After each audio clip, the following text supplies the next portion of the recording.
Hey, Vital Men, it's Pastor Brandon here. I just wanted to start a new conversation today. We're a couple days away from Good Friday, which, by the way, was only good for us. It wasn't good for Jesus.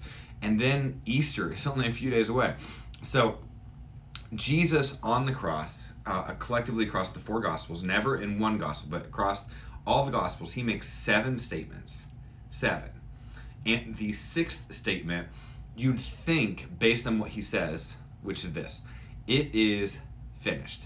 You'd think when he says it is finished, that what he's implying is he's about to die.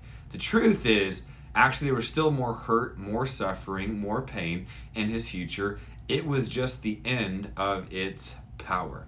So I want to give you an idea, and over the next few weeks, share what that means and what that implies. Here's this idea. My struggles have a purpose, and my pain has an end. My struggles have a purpose, and my pain has an end. Today I want to share one of the hardest stories in Scripture. It's the story of Job. Job is a righteous man. He is an honorable man. He is a good husband, a good father, and one day he discovers through a series of events the worst day of his life. He loses his house. All of his kids are killed. His livestock is stolen, and his wealth is gone. And the backstory that he doesn't know about is God is having a conversation with the devil, and the devil has asked to ruin Job's life. Now, the enemy is given permission to take away his house, his kids, his livestock, his wealth, but they leave something in his life.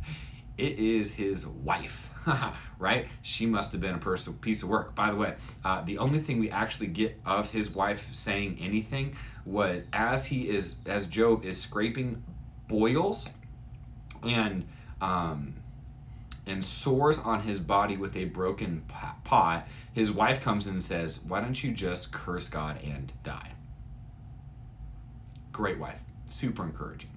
That's probably why the devil was taking everything away, and the demons are like, should we take her too? And they're like, oh no, leave her. She'll help us out. And Job finds himself at his end.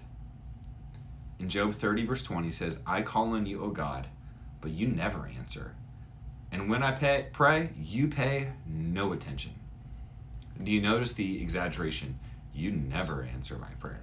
You pay no attention to me. In fact, the next 36 chapters of Job are him complaining about how hard this has been. And this is where it gets interesting. In Job 38, Job hears from God in the middle of a storm. So as if the struggle hasn't been hard enough and he hasn't lost enough, now he's in a storm. And it's in the middle of the storm that God speaks. It says, then the Lord spoke to Job out of the storm, and he said, who is this that obscures my plans with words without knowledge? Oh, dang. Brace yourself like a man, and I will question you, and you shall answer me. Where were you when I laid the earth's foundation? Tell me if you understand. Who marked off its dimensions? Surely you know, Job.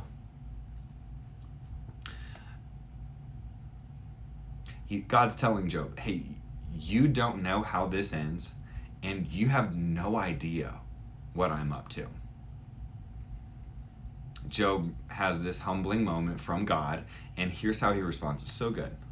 Have you comprehended the vast expanse of the earth? Tell me if you know all this. Is God speaking to Job again.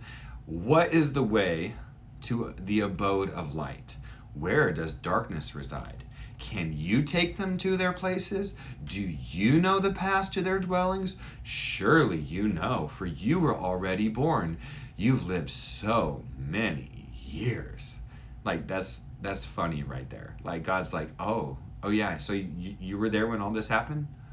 You're like, you've lived so long, Job. You're 45, 50 years, whatever it's been, in comparison to eternity. Surely you understand what's happening and what's going on.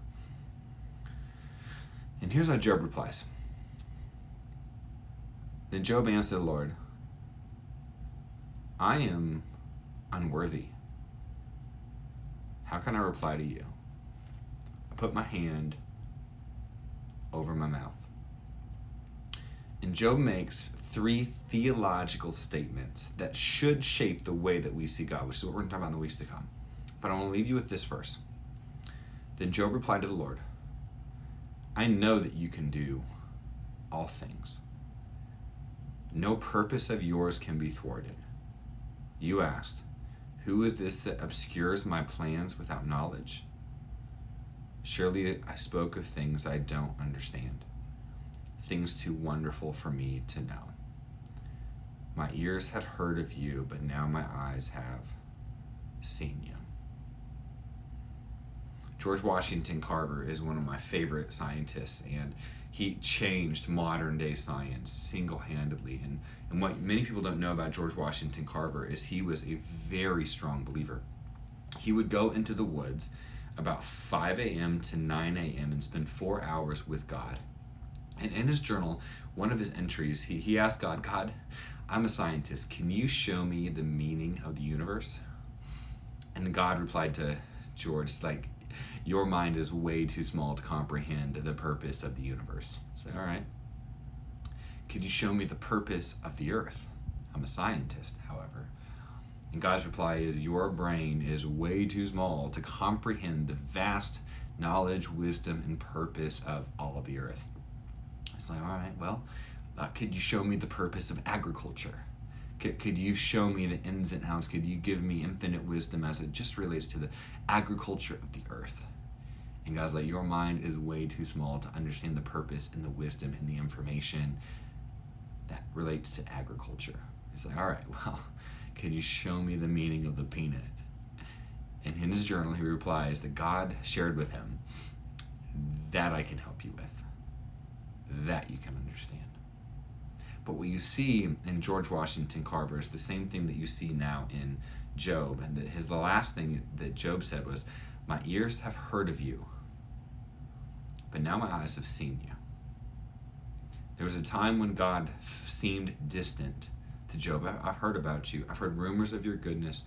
I've heard rumors of your favor, but it's just been through my ears. But now my eyes have seen you. I've come to know the God up close. There's purpose. My struggles have a purpose, and my pain has an end. And the answer to that, the freedom in that, is found when you don't just know God from earshot, but you know up close. So Vital Men, at Easter, the price was way too high for you to have only heard about God and not with your own eyes seen God. Have a great Easter week.